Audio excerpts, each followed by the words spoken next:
Рекет или перење пари, 720.000 евра пари за несудечките старечки домови зад кои стои Меѓународниот сојуз на Боки 13, изум на пензионерката Лилјана Тодоровска никаде ги нема, а секој повикан во обвинителството за гонење организиран криминал, па дури институциите кои го следеле трансферот на парите, како раштиман оркестар во јавноста. Дали некој фалсификувал документи за да испере пари или пак институции прикривале криминал, ќе треба да утврди обвинителството, кое води истрага и за невладината на првоосомничениот во рекет, Бојан Јовановски. Битолскиот бизнисмен Силјан Мицевски денеска пред да влезе на распит во обвинителството, пред медиумите тврдеше дека парите за старечки домови кои никогаш не беа изградени, ги уплатил на Меѓународниот сојуз на невладината на Боки 13.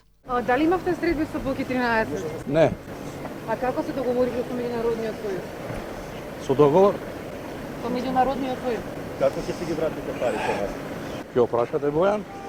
Пред 10 дена Лилјана Тодоровска, пензионерката од Скопје, која во договорот на Меѓународниот сојуз фигурира како автор на проектот, рече дека парите биле уплатени на нејзина сметка. Таа ќе потигнала парите, а лица од невладината на Боки 13 наводно и ги земале веднаш. За оваа голема сума на пари дека легнала на сметка на пензионерката тврдеше и директорот на финансиска полиција Арафат Муареми.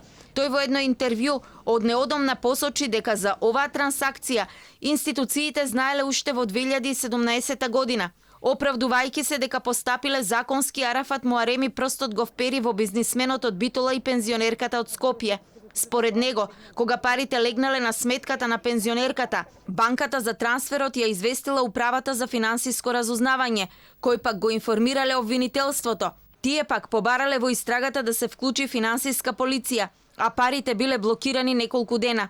Според Муареми утврдено било дека парите на фирмата се чисти, а во финансиска полиција и бизнисменот и пензионерката кажале иста приказна. Овие пари се давале само за изумот. Неговата изјава, мислејќи на бизнисменот, соодвествуваше со изјавата на жената.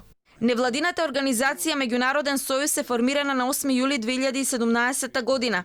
Председател е Бојан Јовановски, а на конститутивната седница присуствуваа и подпредседателката на Собранието Фросина Ременски, градоначалникот на Карпош Стефан Богоев, пратеникот и портпарол на СДСМ Костадин Костадинов.